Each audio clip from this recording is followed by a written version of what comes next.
What up, though? Welcome to the Fat Boy MMA podcast, where we talk about everything combat sports, but mainly MMA. If you want to hear a couple regular MMA fans talk about MMA history, notable fighters, up-and-coming fighters, and everything in between, then this is the podcast for you. Now, I should warn you, we're not professionals, but we are big fans of combat sports. Now, if that sits good with you, grab a beverage, sit back, relax, and let's go. Welcome to Fat Boy MMA Podcast. I am your host, DC, and of course, I got my co-host here with me, Locke. Hey, how's it going, everyone? So, today we have an interesting one. Haha, I didn't say we got a good one for you. I'm getting better. That's my favorite. We're going to compete with Joe. That's my favorite segment of the podcast is where you tell us how good this episode is going to be. I'm going for the awards. We're going to compete with Joe Rogan. But so today we got an interesting one. So I came across an article and a clip of one of my favorite boxers, Gervonta Tank Davis. If you don't follow boxing, he is, oh shoot, I forgot what weight class he's at right now. I think he moved up to like 140, 146 or something. I'm sorry, it would be 140 or 147. I think he moved up. Well, his last fight was at lightweight. But yeah, he has fights at super lightweight too, though. Yeah, so well, I know he had, moved up, not the very last fight, but the one before that. He moved up and fought a much bigger guy. I feel like I thought he moved up to like 147, but I didn't check before. But for people that don't know, he's he's a champion, multi-time belt holder, boxer, 26-0 with 24 knockouts. He's a part of the Mayweather camp, one of his young up-and-coming fighters. But he's mentioned before he was in an interview and somebody asked him about possibly fighting MMA, and he's talked about it before where the question came up, and he said he thought he would do fight both, end up fighting MMA at some point in time. But in this particular interview, he said some very interesting things to me. So he mentioned that they were asking him kind of, things that might give him a problem in so many words. And he said that he didn't think that wrestling would be a problem because, in the neighborhood, he wrestles around and everything like that. And it brought up a point that, I kind of sent over to you, Locke, a little bit. One, I wanted to talk about just in general boxers coming over to MMA, but a big thing I wanted to talk about was kind of why or what's going on with people still not understanding in 2021 that grappling is a whole art in itself. That if you don't practice it, you don't just have it. Like, I don't understand why people really still think like, oh, if a guy tries to grab me, I'll throw him off or I'll just step back and punch him or whatever else. I don't understand why. So before I dive into any of my opinions, I want to toss it over to you because, as usual, I don't give you a lot of context. I just kind of send you a little text message. So I wanted to get some insight from you. Yeah, so this is a subject that is close to me. I'm a lifelong grappler, so I started wrestling when I was young. I've wrestled most of my life. And I know growing up, it's always helped me to, I've still caught many an ass whooping in my day, but it's at least helped me to mitigate much of that damage, being able to effectively grapple against people, so I understand the usage of it. And then going into training, like actually getting some MMA training and stuff, you see how effective it is there. I do think it's ironic that, I just don't get it. This is 2021. UFC 1 was what? 1993, 1994. Yeah, I think it was 93. So we're coming up on 3 decades. We've seen how this plays out. Yes. and we're still having this discussion. And it really boggles my mind. And it's not like we haven't seen this play out. James Toney, one of your favorites, a Yes. world champ, multiple time, multiple weight class, went in against Right. Randy Couture, and Hmm. Randy Couture hit him with a ankle pick that he said he hasn't done since high school. The disrespect. And that man handled him and choked him out. And we know how the script goes. And his comments that he's learned some stuff about grappling in the neighborhood. I'm not gonna 100% discount what he's saying, because there's plenty of people that have learned some street fighting or done, you know what I mean, learned some stuff, roughhousing. BJ Penn, his boxing background comes from boxing with his buddies, before he had any formal training. So I'm not trying to discount it as he's completely wrong and he hasn't learned anything. And honestly, against a regular human, or even a guy that has some wrestling that isn't that caliber athlete, some of that stuff might work, you know? But what he's talking about is stepping in at the highest level of this sport. And I just feel like by this point, you got to know better. Yeah, I agree. And even when you're not talking about the highest level, in particular for grappling, when you're talking about specialists or people that really did that for a while, it's really a different level. And when you get to, some of these guys that were, D1 college wrestlers or, Olympic wrestlers, even if they didn't win a medal, it's a whole nother stratosphere of wrestling and grappling. And you might remember a long time ago, I told you a story of a gentleman we know and used to work with. And it was a bunch of us, late one night after the club outside, young, drunk, talking stuff. And him and another gentleman gets into a disagreement about something and they decide to wrestle. And the guy that we both know actually was a high school wrestler, and the other guy was just a big, strong guy from the neighborhood. The kind of guy that you probably see him and you probably wouldn't mess with. And the guy that we both know proceeded to just rag down him around. Like everybody was so amazed, and it was so funny because the other guy was trying so hard, and he was bigger, stronger, the whole nine. And the guy that we know, every time the other guy would come in, he would sprawl on him, reverse, jump behind his back, like literally he toyed with him. And we're talking about a guy that probably didn't even wrestle at a top high school.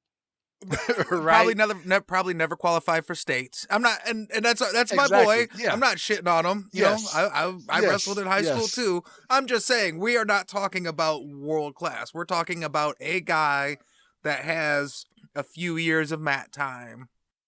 Right. Right. And we're talking about, so I did end up looking it up. So Tank Davis fights at 35 and 40. So, it, in MMA, he'd be right there for 35, right? I mean, you're talking about in MMA around that area, as we've talked about before, those guys, those smaller guys at 35, 45, those guys are complete packages, you know? You got to be good everywhere to fight those guys. Stamina, stand up, boxing, kickboxing, wrestling, jujitsu. I mean, you got to be pretty good everywhere. So if he was to, step over there, that's no easy feat, especially guys knowing that. If I know that, unless I'm on an ego trip, I'm not trying to stand with you, even kickboxing. I'm coming. I'm doing exactly what Randy Couture did. I'm coming in. I'm grabbing you. You're going to the ground, and I'm going to make you the most uncomfortable you've ever been in your life. And as you said, with with shoot, how did I just forget? With James Toney, you know, we're talking about a guy that's not a slouch as a boxer by any stretch of the imagination. his boxing record was 77-10. Now it was, that's his current boxing record. This fight was a few years ago, but even with that, I mean, he pretty much didn't touch Randy Couture. He had that one fight, and I think he understood at that point in time there's different levels, and he wanted. I'm pretty sure he wanted no more of MMA, right? He's had one fight, um, and that's usually how it fares for the most part. Boxers crossing over to MMA don't fare well. Um, Holly Holm has been the most successful crossover that I'm aware of. And I don't think it's a coincidence that her career actually started in kickboxing rather than boxing, right? Although she did become a boxing champion, but her career started in kickboxing. Her coach was a boxer and a kickboxer, and she trained in an MMA gym, right? So I think it's very different. And even then, as successful as she was in a crossover, as we talk about champions and things of that sort, she's in the category of one of those people that's never been able to defend a title, right? She won the LFA title, or I'm sorry, no, she won the LFC title. She won the Legacy Fighting Championship title. She didn't defend that one, and then she went on to win the um, the UFC title. Which the Legacy, I get it because she went to the UFC, right? So I would give that up too. She could have But stayed then at in the Legacy and UFC, defended and been the greatest ladies yes, fighter in the history yes, of Legacy. I agree. Yes, but she moved over to the UFC. She won the title against Ronda Rousey, and then of course she lost it the very next fight against Misha Tate, and has not regained the title since then. Although I would say she had a successful MMA career. And I always have to mention this because it's a moment I always remember. Is she at least got strangled to sleep because it was the same night that Conor McGregor Yes, tapped. He became a yes, wrestler. It shows you how hard it is. You can't pick it up. You shoot that shitty double and get yourself choked out. But Holly Holm went to sleep that night trying to throw like air punches. Just Holly Holm's a warrior. I'm just saying. yeah. And it was, I mean, respect to both of those ladies, Misha Tate and Holly Holm, because Misha Tate got battered that fight and had the heart to pull that off, as a Hail Because she Mary. was losing. So yes. So kudos on both sides. But just pointing out kind of the records and, what it is basically. Um, So but go ahead. well, and I think Tank Davis may be. It's tough to say. I like James Toney, and he's a Detroit guy. You know what I mean? So, Hmm. but Gervonta Davis is probably a better boxer than James Toney is. I mean, Hmm. it's tough to say. He's still very young. But James Toney was probably a little bit more suited for an MMA crossover than Tank Davis is. And we see how that went. So, um, I think Tank Davis is really good at what he's good at, and he probably should stay in that role just because as good as he is with his hands. So none of these Hmm. D1 wrestlers in MMA that now work with elite level boxing coaches and stuff like that, they're always doing damage control on their feet. Matt Hughes worked with great, guys. Outside of GSP was a guy, but that picked up striking pretty well. But Matt Hughes, Chael Sonnen, these guys, they learn how to be serviceable, to have a puncher's chance and to protect themselves. But they're never going to be Right. as good with their hands as a Gervonta Davis because you can't replace those decades of mitt time. Well, it's Right. the same thing with mat time, and we see it in fighters. Even kickboxers are doing better transitioning over, but Style Bender and guys like that look, even Anderson Silva as a jiu-jitsu black belt, he just never had the wrestling, like, and there's just nothing you can do about it because you can't cover the gap in that mat time of decades and decades of training this stuff where it's muscle memory, you know and Yeah. and you get these guys I don't think it was Tank Davis that said it, but I've heard a lot of boxers say it, like, oh, because if you shoot it on me, I'll hit you with that uppercut, and that'll get you off you. Yeah. Like, well, wrong answer. Now you're on your back because Hmm. you're supposed to, sprawl, hip down, crossface, and get out. Instead, you're trying to throw an uppercut, and they got deep and turned the corner. And now you're on your back. That didn't work. It's a terrible idea. And but that's what you don't know, because you just, when you only got one tool, if your only tool is a hammer, then every problem is a nail. Right. And as a boxer, you just feel like, okay, I have to, knock them all out with my hands. It's my go-to option. And I really feel like, even though MMA fighters can never be a skilled or as good a boxer as these boxers are in any of these transition fights, we see some of these guys like Anderson Silva is able to have some success.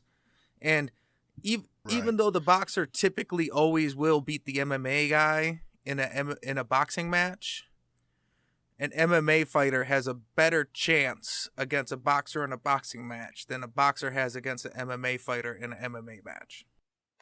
Absolutely. By far. I don't even think it's close. But to your point, I think a lot of, well, let me back up to what you were saying about comparing kind of Tony uh to Tank.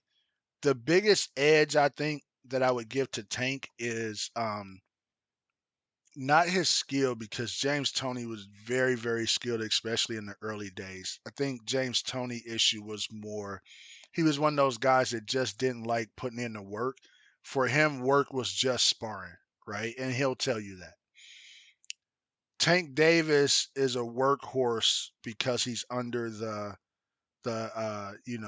under the Mayweather camp, and Mayweather's not even going to take you on if you're not putting in the work. And then also he's still young. He's only 27 years old. I think when James Toney went up against uh went up against Captain America, I want to say he was probably about 36 or something like that. He definitely wasn't 27. Right? So you have that as a factor, but I think the issue is, and I think you pointed out when you mentioned Anderson Silva and people like that, a lot of guys that become good at something is because they start off really, really young. But the problem is they build up muscle memory just for that. And they don't put in enough work to balance it out to cross over until they really need it. But by then it's too late. If you're Anderson Silva and you can knock everybody out, you use your jujitsu enough, you don't really need it. You're not in the gym really going hard at wrestling, right? Because it hasn't been shown that you really need it. The same with you. What was that? And when you are, you're working your sprawl, your Yep. whizzer, everything to get back Hmm. to your feet. Correct. Correct. You're not learning to take a guy down and be heavy on top and ground and pound him and position. You're not working a lot of that stuff, right? So, I think all of those are excuse me, are factors. And I think the earlier you can get out there and start learning, the better. Hats off to Clarissa Shields. Yes, she's 1-1 in MMA right now, but I think she took on the right approach. And I think she trained for at least a year before she even took her first fight. I think it was a year and a half. But when people would talk about her fighting Nunez, she would always say, like, I'm just starting. Let me get some stuff in. Let me become a champ. Let me do a few things, have some success for, a couple years, and then we can talk about that. Why would I talk about that now? Right? And we saw in her last fight, she lost the fight. Now, I think she's still young enough, and, she's training hard, doing the right things. She still can have success in MMA. The issue, though, becomes, as with anything, I don't believe that you can do both. I think either she's going to need to become an MMA fighter or be a boxer. And trying to retain both, the problem is you're going back and forth in between two completely different mindsets. Your stance is not the same. The way you hold your hands are not going to, so many things are different going from boxing to MMA. The range is different. That it's not that easy every couple months to flip the switch as to what you're doing if you're trying to be your absolute best, in my opinion. But she's a person that if she decided to really put her head down and focus on MMA, especially looking at the landscape right now, I think she could have some success, particularly over at I think she's in PFL, right? Um, and the if I'm not mistaken, at their champ, is that PFL or am I thinking of another league? Where does Kayla Harrison fight? I'm not sure. I can find out for you. Um, she might be their champ though, but wherever she's at, from what I hear, there's talks of bringing PFL. her over to the UFC. Okay, so there's talks of bringing her over to the UFC as competition for Nunes because of as we've talked about before, Nunes has no competition in the UFC, right? So saying that to say, if Kayla leaves, she's right now, well above the other women in the PFL. Um, and I think that leaves it open for somebody to emerge as the star. And we've seen a lot of people, just like we've talked about on other episodes, people coming over to UFC or whatever. Everybody doesn't start off their career with 10-0 in MMA. You've had a lot of people lose their first fight, lose their second fight, or whatever. But how do you go to the drawing board and come back? And are you focused? My only issue with Clarissa Shields, I don't think she's focused on MMA. I think she's focused on being a crossover star. And I just think it's too difficult with all the disciplines you have to learn in MMA, particularly when you didn't start at a very young age. No, I agree, and I really like Clarissa Shields a lot, and I think, I mean, exactly what you said. When she was going to MMA, that loss didn't bother me at all. I figure, you a lot of these great fighters get a loss early. You just commit to the process. You fight 2 fights a year for the next few years. That gives you a couple years to get yourself into, a blue belt. Get some grappling under yourself, and then when you make that move to the UFC, you do the same thing for a couple years. Next thing you know, you're 5 years in. You're an elite level athlete. Maybe you're a brown belt by now, and you've the women's division. The women's division is hurting enough that she Hmm. could make it work, and she's an elite athlete, so she'll pick up the grappling faster than your average guy.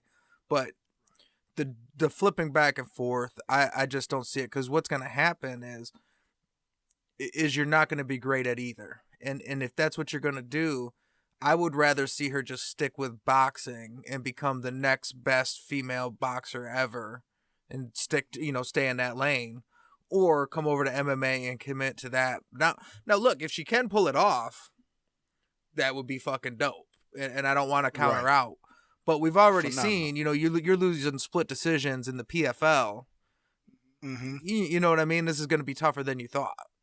Now, what I think she does have is that she's so much better at the boxing end that she can afford to dabble in some of this other training, because that's almost like your strength and conditioning training, or your agility training aspect, because she's so worlds ahead of a lot of these, you know, the other female boxers. They're just not as good. Right. No, I definitely would agree with that. And like you said, I think it would be incredible if she's able to pull it off. But it's just difficult, especially, you have contractual obligations. So, for example, if you hold more than one belt, you have an obligation, depending on whatever your contract is for that, to have so many fights with that belt. Even if let's say she has two belts and it's one a She's year, got 3. that's two. There you go. So that's three fights a year basically that you have to retain that. that doesn't leave a lot of room for MMA training and everything else. So, that's the problem. But Well, there's only two other. Go one ahead. thing I think boxing has, I think you can defend them all in one fight, and that handles a lot of your contractual obligations. Technically, you can put them on the line, but I don't know if like so. What'll happen sometimes is they'll have these mandatory number one contender fights or whatever else, and your number one guy in the WBC may be a totally different number one guy in the IBF or the WBA or whatever else. So that's kind of where it comes in to play. But yes, you can put all the belts on the line for any given fight as long as it's agreed upon.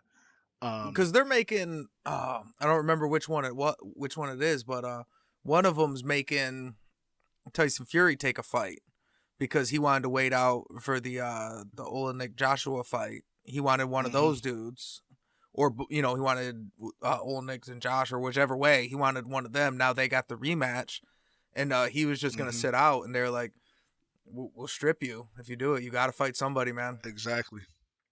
Yep. Yep. And that happens. And But two other I forget the fighters. guy they're Go giving him ahead. to, and he's gonna beat the shit out of that guy because he's gonna be in there and he's gonna be pissed because he doesn't want to fight, and they're contractually obligating him to do this, and this guy's gonna show up thinking he's got a shot at the belt, and Tyson Fury's gonna beat the fucking brakes off of him, man. Now you just jinxed him, so Tyson Fury's gonna lose. Hey, I'm not a big fan, so whatever. I'm either way. That's a big moment. I'm down for that too. So there's two other fighters I want to talk about, and they're probably two little known MMA fighters, but I want to talk about them because they had a nice amount of fights in the UFC. So I still consider them having an MMA career. One of them I consider to be a little bit more successful than the other one. So one is Marcus Davis. You people that watch the Ultimate Fighter may remember him from the Ultimate Fighter, but he was actually a boxer first. He went 17-1 in boxing and then crossed over to MMA. Ultimately, his MMA record was 23-11, but he had 13 fights in the UFC, so he was a UFC veteran. And although he lost, like I think his last two or three in the UFC before he got the ticket out, he did go 8-5 in the UFC, and he fought some big names. He fought Nate Diaz. He fought Jeremy Stevens, Pete Spratt. It wasn't like he just fought a bunch of slouches. So I wanted to point him out, and then another. Yep, go ahead. So Marcus Davis, because I know we we list we have a lot of new listeners or listeners that are new to MMA. Yes. So like for some of the newer fans, Marcus Davis is one of those guys where he's not a name that's gonna go down like through the eras or whatever. But he was a guy that was a hard out. Every fight was a good fight. So yeah, maybe he wasn't the best MMA fighter or UFC fighter of all time, but anytime it was a Marcus Davis fight, you knew it was gonna be a scrap. And the other guy brought Yes. their A game, so it was always a good fight. And the second best Marcus Davis fact is that his nickname was the Irish hand grenade, and it was it was the Irish thing. He's an American guy that happens to be of Irish descent, and he calls himself the Irish hand grenade. And then, being an Irish guy, at one point he went to go do a card over in Ireland, and he whirled over there with that bullshit. And they're like, "Hey, we don't joke about the troubles over here, motherfucker. I don't know what you think over in America. We don't think it's funny." And he had to call himself the Irish hmm Dragon for the Ireland fight. Little known fact. I love that So one. on St. Patrick's Day, when we drink Irish car bombs, hmm they Don't do it don't do in that in Ireland. Same. They, don't they don't think don't that's do it in funny. Ireland. That's like wearing a sombrero on Cinco de Mayo. Just don't do it. Don't do it. Don't do it. So the other fighter I wanted to mention that had a stint in the UFC was Jessica Ricozi. She's another one that came off of Tough. And on Tough, she actually did pretty good. She went 3-0 on Tough. But once she actually got into the UFC, she went 1-5. So of course the 3-0 doesn't count because Tough only counts as an exhibition. So her actual MMA record wasn't that good. But as a boxer, she actually went 33-3, won some titles, everything like that. So, and she seems like a person that you would think would be good crossing over to MMA. She seemed to be always in good condition, seemed to have a good head on her shoulder, strike and everything like that. But it's just another example just to talk about how it's not that it's not an easy transition when you're used to just using your hands and you're used to only hands coming back at you to now have to worry about knees, elbows, takedowns, kicks. It's a whole different animal. Yeah, it's a tough transition to make, and not a lot of people can do it, especially late into the career. If you're if you're young in the sport and you decide early you want to make the switch, that's something you Hmm. can do a little bit more because you have the time commitment. But after, like you said, was a 33 and what was it, 33 and 33-3. it's a long career. That's some people don't have Yeah, that career as their whole career. yeah. No, I totally agree. And pretty much everybody else that made the attempt just was, didn't work out well. Ricardo Mayorga tried to come over. He went 0-3. Um, yeah, But it's a long list of people that didn't work what out. about your what about your boy Art Jimerson? Yeah, so I'll let you tell that story because that is a official pioneer moment. UFC one pioneer, so I'll let you tell that one. Yeah, and that's hard. That's one that's hard to shit on him for, because that's just being mean. Because like you said, that was before we knew anything about martial arts. I don't know if it was Joe Rogan or there's somebody that's kind of said we've learned more in the last 30 years of martial arts than we had in 3,000 years before that. It just Yep. came so far, and a lot of that comes from the UFC. But Art Jimerson was the first boxer to show up in an MMA fight, so he was in UFC one, and he was a journeyman boxer as it was. I think at the time he finished his career 33-18. I think at the time he was probably like 30-6 or something like that. Or well, I guess he would have been like 29-5. Anyways, he's a journeyman boxer, and he showed up Hmm. with a glove on one hand, on his lead hand, on his jab hand, Yeah. and it was his Hoist Gracie's first fight, Hmm. and he ended up tap. I mean, that was not just so everybody knows. I understand that the Gracies were the ones that created the UFC, but that was not planned at all. Just so you know, they did not give Hoist a boxer with one glove on one hand for his first fight to start him off with an easy night. That never happened. Okay, go ahead. Right. That's like the New York Knicks and the cold envelope and the Ewing draft or whatever. Um, Never happened. yeah. So Hoist Gracie, we now know that story. But his first fight, he shows up against a journeyman boxer with a glove on one hand, and he takes him down quick. And Art Jimerson basically rolled around on his back, like rolled this way, couldn't do anything, rolled the other way, couldn't do anything, laid there for a second, thought about it, and tapped out to being in the guard. Yes. Yes. Nothing really, no real pressure of anything. He's like, I can't get out.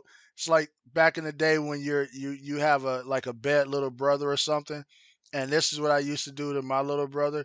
You take their hands and you cross them over each other and you hold them, and then they can't move, and then they just start crying because they can't move.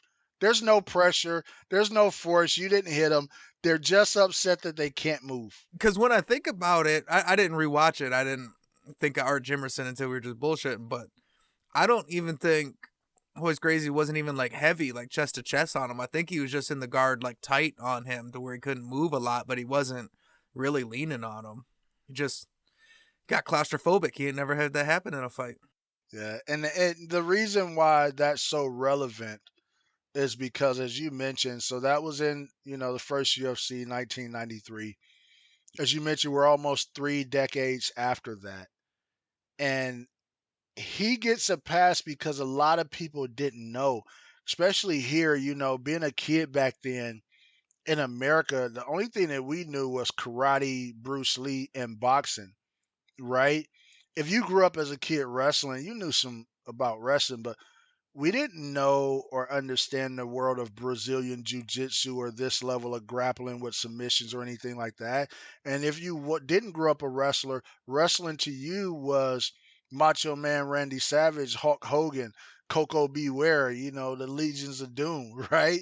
So we didn't know this. So he gets a pass for not knowing. What's crazy is, as you mentioned very early in the show, boxers of this date and time that still has that mentality as if UFC 1 never happened and as if we didn't see what happens to boxers that go over to MMA now.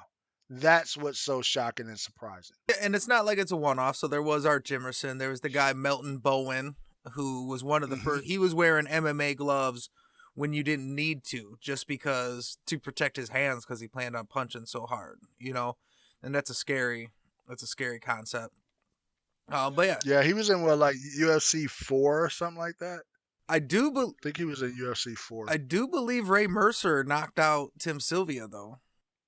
He did. Ray Mercer went 1-1, so he lost to Kimbo That's right. and he knocked Tim Sylvia out. But the Tim Sylvia fight was like a weird rule MMA thing. It was slated as an MMA fight, but for what I remember, it wasn't full MMA rules. And Tim Sylvia foolishly tried to stand and trade with Ray Mercer. Once again, I'm not saying that if you decide to stand and trade with a boxer in MMA with small gloves on, that you won't get knocked the fuck out. I'm saying that would be very foolish of you when you have all of these weapons that they don't know how to deal with. James Tony would have been, I mean, I'm sorry, uh, um, uh, Captain America would have been a fool to go out and try and box with James Tony. It would not make sense when he's one of the best Greco Roman wrestlers that MMA had seen. Did he have boxing? Yes. Was it James Tony level boxing? No. So why even do it? End the fight very quickly. Boxing in the army is not the same as boxing at the Kronk. Exactly. Exactly. And fighting, I mean, James Tony may have fought more world champions than probably anybody in boxing, moving all the way from middleweight, super middleweight, cruiserweight, light heavy, heavyweight. He went up the spectrum and fought all the big names. But another thing I want to say about that is you're 100% right, because in the press conference afterwards, obviously James Toney was salty and shit, and he started talking shit, and now all of a sudden he wants to do a boxing match. And at the press conference, they asked Randy Couture about the boxing match, and he said, I would be a fool to think that I could go into his world and do what he does. And if I were to try Right. that, it would probably come out the same way with me losing in the first round. So Hmm. Yep.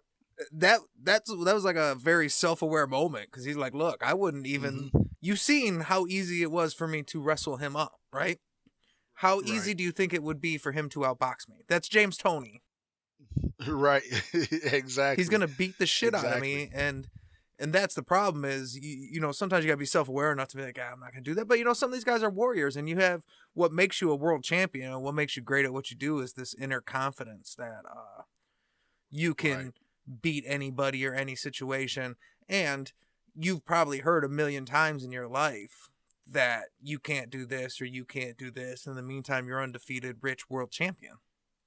So you Exactly. think, yeah, everybody thinks that, and you keep doubting me, and then you get out there, and T.J. Dillashaw is a D1 All American, and Right. your 6 months down at Winklejohn Hmm. and shit isn't, it'll help a lot, but it ain't gonna stuff that shot. Or Triple C's come back. Oh, oh, Triple C. But yeah, hey, no, I totally if you're agree. gonna do it, Mhm. that's the fight, right? Triple C versus Tank Davis. I'd watch it. Listen, I watch it, but Yeah, this is what I would say. And of course, we're just getting this thing started.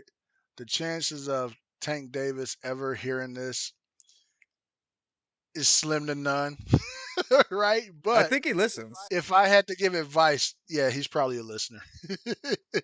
If I had to give advice to him, I would say if you're really truly thinking about crossover and you've made a lot of money now, start pulling back, go down to maybe one fight a year. For the next 2 years, start training seriously at an MMA gym. But for the first 6 months, I would do nothing but wrestle. True wrestling, wrestling room. To your point of earlier, not just sprawling and avoiding takedowns. Although in game planning, that probably would be a nice part of my game plan. What happens when that doesn't work? You need some more levels, right? And I would work 6 months just on wrestling and then start incorporating everything else in because I still think, even in today's MMA, boxing wrestling combination is one of the best combinations you can have for a really good MMA fighter, particularly if you learn how to check kicks. If you can check kicks and you got boxing and wrestling, because one, you can be very effective, but two, you put yourself in less danger because as we know, the kicks can put you in a lot of danger themselves for takedowns and everything else. And the whole thing is you want to keep it on the feet. So that's my 2 cents of the whole thing. But him thinking that whatever he did wrestling back in the neighborhood is going to be effective any kind of way with the MMA, in my opinion, it just isn't going to work. It just doesn't work that way. Even if it was a guy that was good, would you all wrestle for 30 seconds? It's not mat time wrestling, right? It's not the exhaust, it's not round after round. It's a different ball Well, it's game. not the drilling because even the wrestling matches, so that's not a real wrestling match. Wrestling Hmm. matches, that's like the prize. You get to go have a wrestling match because you spend hours down in that fucking stinky room. You know, it's hot and it's Exactly. gross and you're just down there fucking for Hmm. hours, day after day after day. That's where you get better. You know what I mean? Just drilling that shit out. Yep. But what I think is funny is you went from wondering if Tank Davis would ever listen to then giving him advice. Of course, because one day he's going to listen. His somebody in his camp is going to be like, "Hey, it's this new podcast. It's these two guys, man, DC and Locke. They know everything. You have to listen to this." And then he's going to get the advice. And then at some point in time, he's going to shout us out. And they're gonna say you're not gonna believe this, but they think you should work on your wrestling. Um, there's a couple things I want to say real quick. When so Tank Davis, he's 26-0 right now. Um, Yep. when James Toney was that far into his career, he was also undefeated in a multiple, Hmm. multiple champions. You know, won Hmm. won multiple world titles. So Yes. James Toney did the MMA thing later, but yeah, at that age, he was, he was that guy. James Toney is a great fucking Yes. fighter. Um, Hmm. but Gervonta Davis says he's 5'5", right? Hmm. And we're looking at he fights at lightweight, super lightweight. So that's 130 to 140. I didn't Yep. even look at 140 because those guys are way too big. But if you look at, I was looking at flyweight and bantamweight. And like Hmm. at flyweight, you got Moreno, Figueiredo, both jiu-jitsu black belts. You got Alex Hmm. Perez, who's he was a college wrestler, and all those guys are bigger than Tank, and that's at Hmm. flyweight. You know, I Hmm. mean Figueiredo's a little bit smaller, but these guys are bigger and they're grapplers. You go up to bantamweight, Funk Masters college wrestler is the champion. He's way bigger. Hmm. TJ Dillashaw is Hmm. a D1 wrestler. He's way bigger. Jose Aldo's a jiu-jitsu black belt. He's bigger. You Hmm. know, like, and you don't even want to get into 145. So he's got to fall into one of Yeah. those divisions, and the top of those divisions are wrestler heavy. And you got to think he's not going to Hmm. come over and take a tune-up fight, right? If he's gonna do it, he's gonna want to fight a guy. And I think Yeah. all those guys are serious matchup issues for what he would try and do. So they're considerably taller, they're rangier, and they're all way better grapplers. Not just guys that can Yeah. grapple. You know, if there's a good fight against, Edson Barbosa, that's a good, Edson Barbosa's too big, but I'm just saying that style of fighter would be something he could maybe fuck around with. Yeah. No, I totally agree. And, you know, if he did decide to cross over, other than the advice that I gave him earlier, I would go to Clarissa Shields route. I would not go to the UFC unless you're just trying to get one big payday. It's too much of a murderer's row. The number 15 guy is really good. Because if you want the payday, you could go over to one and do that. Hmm. You could go to one Yeah. and get a big money fight against somebody. Hmm. They'll give you a guy. They'll give him a fight that he can win. Yeah. Yeah. I Yeah. mean, It's true. not But okay. I know Japan fixes a lot of fights. I don't think Davis would do a fixed fight, but I'm saying they can find him a regular. you don't say. They like to fix fights in Japan, but no, they pay big money for fights, and they'll give him a favorable Yes. matchup. They'll give him a guy that'll go bang with him. And in small gloves, with small gloves, he will hurt you. Yeah, anything's possible. No, I totally agree. But overall, it really just comes down to it's 20, you might as well say 2022. And MMA and boxing are two very, very different sports. And you can't think that because you can box, you can simply cross over to MMA. No more than because you throw hands in MMA, you can just simply cross over to boxing.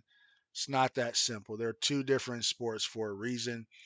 And I think a lot of MMA fighters understand, but because at least they train in boxing and a lot of them were boxing fans before anything, they want to try their hand at it. But I don't think that they discount the ability of boxers. The problem is boxers still don't understand the skill level of grappling and MMA as a sport. They downplay it as if it's not as good, and I think that's a big mistake. I agree. Any last words from you before we wrap it up? No, I think that's about it. I just think history repeats itself. It's still crazy that we're still having this conversation. Obviously, that's not the move. You know what I mean? But I think that you could make something interesting happen. You know, we do see guys making all kinds of crossover fights nowadays, and if Tank Davis wants to try his hand at it, then I think it's something he should get out there and do. You know, go get All wrestled right, up. you all heard it here first. Locke said he should try out combat submission wrestling first. It's a wrap, you all. It's a wrap. Thank you for listening to Fat Boy MMA podcast. Come back again. That wraps up another Fat Boy MMA podcast. If you have a topic for us, please email us at fatboymma55@gmail.com or reach out to us on social media by going to links.fatboymma.com. That's links.fatboymma.com. Thank you for listening.